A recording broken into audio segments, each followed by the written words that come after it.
What is going on, everybody? You're back on another episode of Arrowhead Action. I'm your host, Justin Dubengeiser, and you are on the KC Sports Company YouTube page. Make sure while you're here, you're liking the show, you're subscribing to the show. It goes a long way. You're going to leave in your comments. All right, I want to hear from you because this is where we're going to start off the show with. I want to know how much you think Chris Jones deserves to be paid. What do you think he deserves to be paid? Because that's where we're going to start. I'm recording this on Tuesday evening. It was the first day of Kansas City Chiefs mandatory minicamp. Obviously, the headlines there, Chris Jones not participating. Kind of something that we knew, right? We knew that he wanted the new contract. We knew that he wanted to get that done. They've apparently been talking both sides, but nothing has been done as of right now. So, what are they going to do? Hopefully, pay him. That's got to be the first thing, right? You got to pay the man. I don't think it happens, honestly, anytime before July. Hopefully, it happens before camp in August. So he's out there. And the question is what, how much is he going to get? So I'm looking at his contract right now. And he needs to get a new contract done. I mean, he was making 28-ish, it looks like, by this. So it's going to be, what is the question? How much is he going to make? Right? Well, we've seen that. I'm pulling this up right now, not ignoring you, not looking at you. Pulling some more information up here that I wanted to get to. We've seen Veach not wanting to overspend, right? We saw this happen with Tyreek Hill. Was ready to give him the new contract. Then Devontae Adams comes in and just completely throws everything off. Is that same thing going to happen with this situation? That would be a massive, massive blow for the organization if they were not able to get the job done, get this contract done for this coming season. I mean, it just changes absolutely everything for this organization, especially defensive side of the ball. Okay, so I finally got it pulled up. Sorry it took so long. Act like I'm not paying attention here. So, your top paid defensive tackles in the NFL currently. Okay. Aaron Donald, 3-year, $95 million, about 32 average. Jeffrey Simmons, number 2, 4-year, $94 million, about 23.5 million. 24 million signing bonus. His deal just recently done. Daron Payne, 4-year, $90 million, 22.5 million average, 28 million signing bonus. Dexter Lawrence, 4-year, $87.5 million, 21,875, 22 million signing bonus. So coming into this past year, Chris Jones he was 7th in the NFL as far as defensive tackles and what money they're making. He had a signing bonus of 37.6 signing that contract. So Quinnen Williams, he needs to get his contract done for the Jets. I would assume that the Chiefs want to get that deal done with Chris before that deal is done, because you got to be figuring Chris Jones is going to get paid as high or almost as high as Aaron Donald. He'll probably come in behind Donald, but if Jeffrey Simmons is making $23.5 million on average. Man, I would guess you're going to be upwards of 25, 28 million. Um,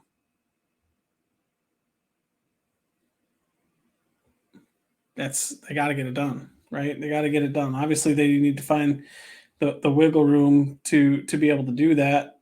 There's some flexibility with Mahomes' cap, right? Got to find a way to be able to do that. I just don't think that there's a way that the organization can move forward without him lining up on the defensive side of the ball. They're just not good enough along the front to be able to do that. I mean, obviously, you can't replace what he did. Chris Jones was the staple of that defense last year. I mean, especially with all those young guys that were around him. I mean, there was times that if Chris Jones wasn't making a play, if he wasn't making a stop, if it wasn't a sack or something like that, the defense wasn't getting a stop. They weren't getting off the field, and it was going to have to be Mahomes and the boys going out there to score, 35 to get it done. So I don't know what you do. I don't know how you don't figure out a way to get the job done. So I wouldn't expect him to see him the next couple days. It's unfortunate, but is what it is. It is what it is. What else happened in first day of mandatory minicamp today? Well, Pete Sweeney, PG Sween on Twitter does a nice job doing a little recap of it. Made some good notes. A couple things, that stuck out to me. Sky Moore was mentioned quite a bit by a lot of people that were able to be in attendance there. Quite a few catches, which obviously is a great thing to hear with the way their wide receiver room is right now. You think back to one of the first episodes I did was the offensive deep dive, kind of the state of the offense, where they're at. And we talked in depth about how they need receivers to step up. They need Kadarius Toney and Sky Moore specifically to take that next step to be those guys, right? And they do. And it's nice to see that in the first mandatory mini camp, Sky Moore making an impact, having quite a few grabs. And then another guy that Pete Sweeney stuck out receiver-wise was Richie James, and he said that was by far his best day. And Sweeney's Richie James is very interesting, right? Talked earlier on that first episode, where he is a guy that has an outside shot of making this roster because of his return ability. Okay. He is a veteran punt returner. It is something the Chiefs desperately lacked last year until Kadarius Toney. And even Kadarius Toney is more of a dynamic athlete back there than he is somebody that is a guy that's going to be reliable to just consistently go make a fair catch when you need him to make it. Now, can he do it? Yeah. But after him, even that it gets even worse, right? The Sky Moore experiment last year was atrocious, and it did not end well. Lots of muff punts there. So you got to find somebody. They had Trent McDuffie back there, but I don't think you can put McDuffie back there because he's going to be a legit cornerback one in the NFL, and you don't want those guys returning punts. So he definitely has a shot. If he's somebody that can end up contributing at the end of the roster, as far as the receiver is concerned, he's got a real shot to make it, especially because of the special team stuff. One of the points that I kind of was trying to hammer home in that first episode was, though, you're not just competing against just your position. You're competing against other guys at the bottom of the roster. So who are the guys fighting to make the roster? Guys like a Justin Ross, everybody's darling, right? Didn't see too much mention of him today. Doesn't mean he had a bad day. Doesn't mean he had a good day. Maybe it was just a normal day of practice or whatever. So, but those are the, wide receiver wise, that's who he's competing against. A guy that was also mentioned was Nick Jones, the young corner that they just drafted late in the 7th this past year.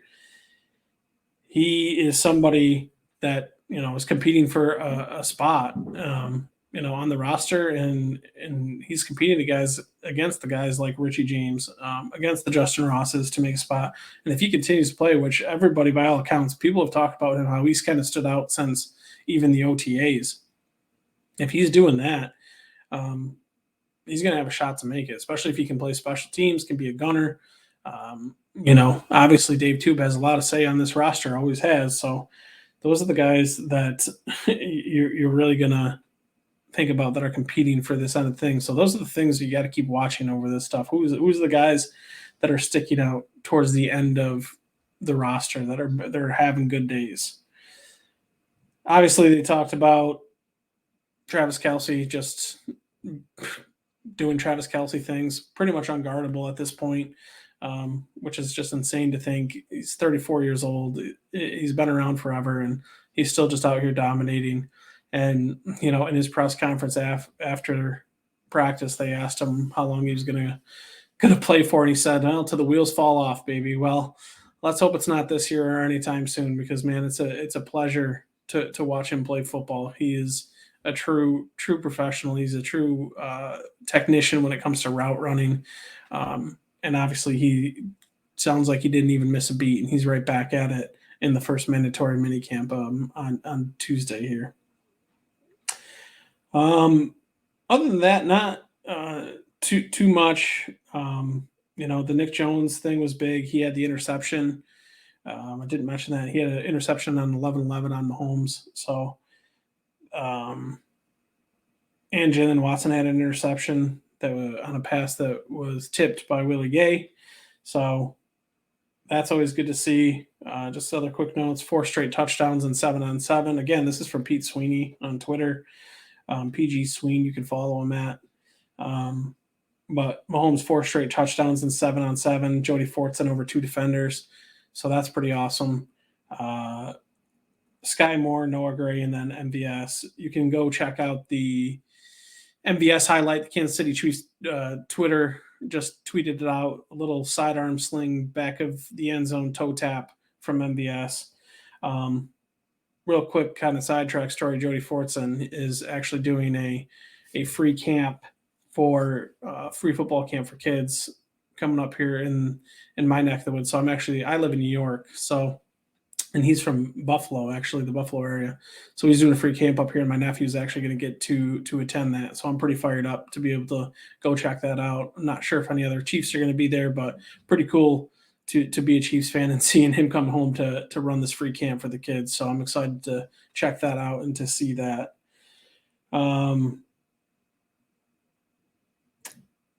The only other, I guess, big note would be that Justin Ross and Kadarius Toney, they apparently were warming up, but did not. Pete Sweeney mentions he did not recall seeing them in team periods. He says likely precautionary since they were out there early. So Andy Reid did not have was not part of the press conference today. It was Travis Kelce, as I mentioned, Clyde Edwards-Helaire, and then George Karlaftis. So Andy Reid will be speaking on Thursday. So that'll be the wrap up of the 3-day mandatory minicamp. But always good to see football back. So even if it's them running around in shorts and helmets, and it's June 13th as we record this tonight, but always good to see football. And then I guess the only other big thing I wanted to touch on as far as the mini camps and stuff started is not related to Kansas City, but the Buffalo Bills, who are one of the Chiefs' obvious primary competitors in the AFC. Just a bizarre situation going down with Stephon Diggs, right? So if you follow along with that, he was not at mandatory minicamp today. And then afterwards, Sean McDermott said it was very concerning. And then there were reports that he was at the building the last 2 days, but then left right before practice, and that he should be back to work tomorrow. But they didn't say if that meant he was practicing. I don't know. It was a very bizarre sequence of events, and trying to follow along with it. I don't know, because he was obviously been unhappy. Like, he was screaming at Josh Allen on the sidelines and players on the sidelines during their loss to the Bengals in the playoffs. he kind of mentioned about being pissed that they were losing and feels like they need to do more. And I think he was clashing and butting heads with offense coordinator Ken Dorsey, but they just gave him an extension. Like, he is owed a ton of money, and they can't trade him. Their dead cap would be absurd. They have no wiggle room to move. He's not going anywhere. And then, like, you hear the comments from Josh Allen and Von Miller and these guys saying it's overblown and they have his back and it's something going on more than football. So it's like, what is going on? Just a very, very bizarre situation. And one that's definitely, excuse me, that was rude and sneeze out of nowhere. Sorry about that. But kind of a situation that is definitely worth monitoring. One that, like I said, just bizarre. Like, saying that's more than football going on, and like, who, I don't know. I can't even speculate about what potentially could be going on. So, just a weird situation. One I'm definitely going to keep an eye on. But good to have football back. Those are kind of just some of the highlights of the day as we record this on a Tuesday night, June 13th, first day of mandatory minicamp. Once again, my name is Justin. I'm the host here of Arrowhead Action. We were just talking some mandatory minicamp, but right now we're going to get to a quick break. And then when we get back, we're going to talk a little bit about U.S. Open golf, maybe do a little DFS draft, and then we'll be getting out of here. What up, KC? On the heels of yet another Kansas City Super Bowl victory, we have an awesome opportunity for you to broadcast your business to the local Kansas City market. We've created something called Kansas City Sports Company, which is a sports media hub for multiple live shows, all of which cover all the local Kansas City teams. Now, we have 30-second ad spots, 60-second ad spots, we have event sponsorships, studio sponsorships, show sponsorships, and much, much more. This is a great opportunity for you to start early with us and broadcast your business to a very dedicated, very enthusiastic Kansas City audience. Contact me or hit the Contact Us link on our website to learn more about this opportunity. What's up, everybody? We're back. My name is Justin. I am the host of Arrowhead Action. And right now, getting it set up, we're going to do a 3-putt Thursday draft on Underdog. You are on the KC Sports Company YouTube page. This is Arrowhead Action. It is U.S. Open week. So as I mentioned in the first show, you're going to get a little bit of all of this. All right. You're going to get some football. You're going to get some betting. You're going to get some fantasy sports. Well, there's no fantasy or betting going on right now for football. So we're going to hit some golf stuff. This is a fun little contest. It's called 3-Putt Thursday. So this is only for Thursday for the U.S. Open. So got the fifth pick here. There's only 6 people to draft. You get 6 golfers, and then you count their scores up for Thursday, and you see who has the most points at the end of the day, and hopefully it's going to be me. But love the U.S. Open, one of my favorite contests all year. Obviously, just insane stuff going on with the PGA Tour and the Live Tour and the PIF, and basically the PIF buying the PGA Tour and what that whole thing's going to look like. But more importantly, there is some awesome golf about to be played at the LA Country Club. Super interesting venue because it's never really been seen. We don't really know what to expect from there. A lot of the stuff I've been hearing today should be a good test. Caddies are thinking score someone between 6 or 8 under. So definitely a good test. A lot of it depends on too how firm and fast it's going to get. I guess it was playing a little bit softer, but obviously the U.S. Open always important. The premium off the tee. Obviously hitting it long is not going to hurt you, but definitely want to be hitting fairways. A lot of slope in the fairways, I guess. So we'll talk a little bit of the betting at the end, who I bet on, but Scotty Scheffler, favorite to win. John Rahm's coming in second with that, but we'll get there. And obviously you can see Rahm, Scheffler, two of the first three that went off. Brooks Koepka, obviously, with his history in majors. So I'm up on the clock. I'm going to take Victor Hovland. I don't have any Victor yet. I've done a couple of these drafts, not too many. I've been taking a ton of Spieth. I like Spieth quite a bit this week.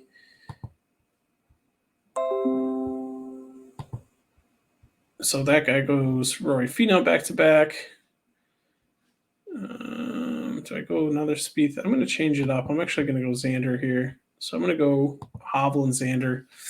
Both of these guys, two guys that are really good off the tee. Will they win? I don't know. Xander shows up, but he just never wins. He's got a lot of backdoor top tens. So, but that's good for points. Hopefully, round one, come out there, fire off, and get some birdies. So there you see Hatton and Spieth come off the clock.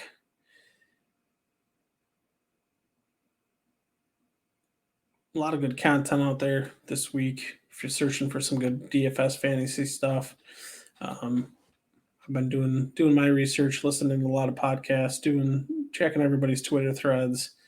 Cam Smith comes off. Cam Smith's another one. Him and Jordan Spieth kind of in the similar bucket. Not great guys off the tee, but great around the green. Cam Smith obviously a good putter. Good wedge games for both of those guys. It'd be interesting to see how this course ends up playing. A lot of talk about longer irons, that 175 to 200 range coming into play. So who are the guys that are going to stick out at that range? So I'm up in 2 picks away on the board. You can see here we got Morikawa. Well, Morikawa just goes. That's good. I'm not interested in him at all. He's been terrible. So I'm on the clock. Justin Thomas has been so bad. I'm going to go with. I'm actually going to go Ricky. I was going to go Hideki, but I have a ton of Hideki. If Hideki comes back to me, I'll snatch him up. But I want to get a share of Ricky here. Ricky's been playing awesome. Good to see him going in the right direction. Would be great to see him, get a top 10, top 5 here, win. Might be stretching it. There goes Hideki right there. Not surprising. But yeah, Ricky's been, from where he has been doing really well. A bunch of good finishes as of late. So I wanted to get a little bit of exposure for him. Plus, if he wins, you always feel good because who doesn't like Ricky Fowler, right? Good dude. So Phil 8 is on the clock, making his second picks at the start of the 4th round. Right now on the clock, JT. So he goes Cam Young a little bit further down the board. I really have no interest in Justin Thomas. Staring me in the face. I've got some Bryson. I like Bryson. He's been playing well over on the Live Tour.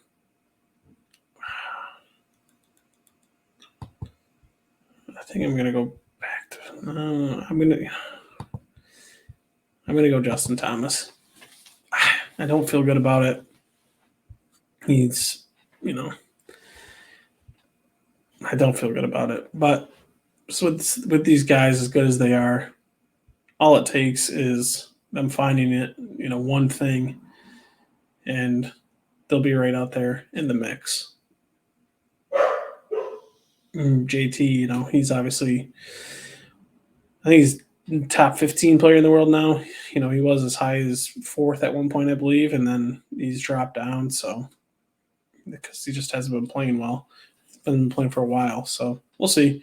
It was definitely a big risk, but I wanted to diversify the portfolio a little bit. I've been going a ton of Bryson, and there you can see Buster Boys went Bryson there. So change it up a little bit, maybe be a little bit unique because I don't know how popular Justin Thomas is going to be in general. You can see his ADP here is about 17.5, and I picked him up at 20. So only a couple picks after ADP, so not that much value there, but we're going to take it. We're not going to look back. So I'm up 3 picks. Jason Day, Dustin Johnson, Eric Cole, Nick Taylor, who just won. If you watch that, that was awesome. The RBC Canadian Open. It's about a 72-foot putt to win in the fourth playoff hole versus Tommy Fleetwood. Pretty incredible. Then Adam Hadwin gets tackled by the security guard. Absolutely hilarious. You got definitely want to check all those out. Just great videos out there on the internet, obviously. But Dustin Johnson goes. I was thinking about him. So we're one pick away.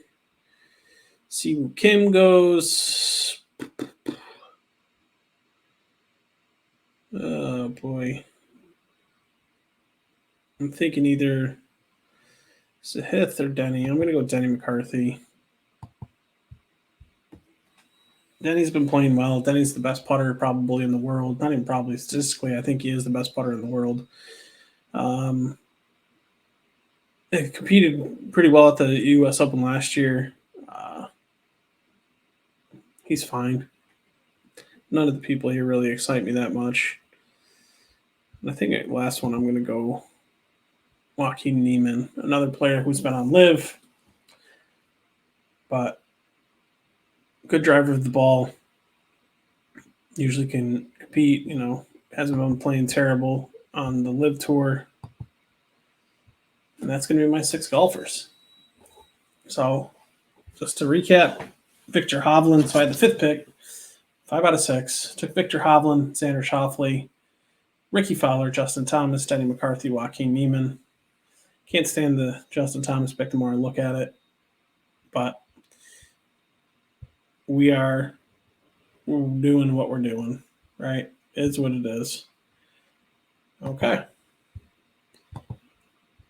So let's talk some of the betting stuff here. Pull up some of the odds that we're looking at.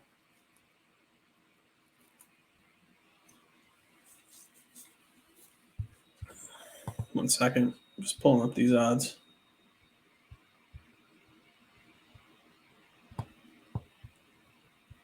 So as I mentioned previously, Scotty Scheffler is the favorite. Pretty much an unbettable number. As this loads up. So Scotty Scheffler at plus 60, plus 650. He is, the thing is, if he comes out and can make a putt, which he hasn't been able to do in a month plus, he's going to lap the field, right? His tee to green game has just been absurdly good. He is just playing, his hit is just absurd. He's just been incredible from tee to green, but he literally cannot make a putt right now. So at that number, I wouldn't touch it. John Rahm plus 900. Thought hard about it. There's a little, if you go to DraftKings Sportsbook, you can get a little plus 300 on that, add a little plus 300. And 12 to 1 for John Rahm, I think, is pretty fair to win this tournament. Obviously, he's an elite player. He's been playing elite. He always shows up in big tournaments. There's a reason Scotty and him are the favorites. They've been incredible. So Brooks Koepka at 12. He's obviously shows up in all the majors, just won, and was leading the Masters right up to the end. So obviously that number makes sense. Then you get into Rory, Cantlay, Xander, Hovland. Those guys are anywhere from 14 to 18. And those are the only players that are under 20. And after that, it's funny because it drops all the way down to 30. I thought hard about Xander, but again, I just don't think he wins. Like, I want to see him win. I want to see him not backdoor all these finishes. I want to see him get in there, and I want to see him win. When you look at the next range, it starts with Terrell Hatton, Jordan Spieth, Cam Smith at 30. And I think Spieth and Cam Smith definitely piqued my interest. I looked hard at them. Their numbers kind of bounced around. So I think Spieth started at 35, and then he ended up finishing or dropping down to 28 and 25 at one point. Now he's back to 30. So I didn't pull the trigger. Spieth would be somebody that I was looking hard at pulling the trigger, but I just didn't do it. So Max Homa is at 35 right now. I actually bet a future on Max Homa.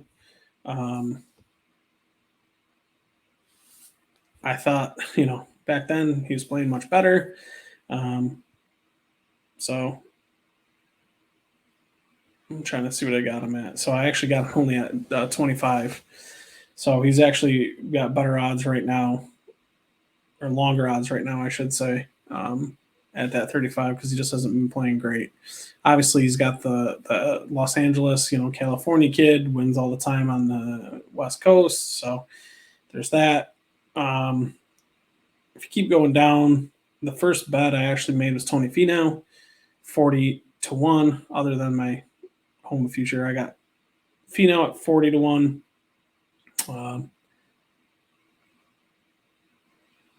Don't feel great about it.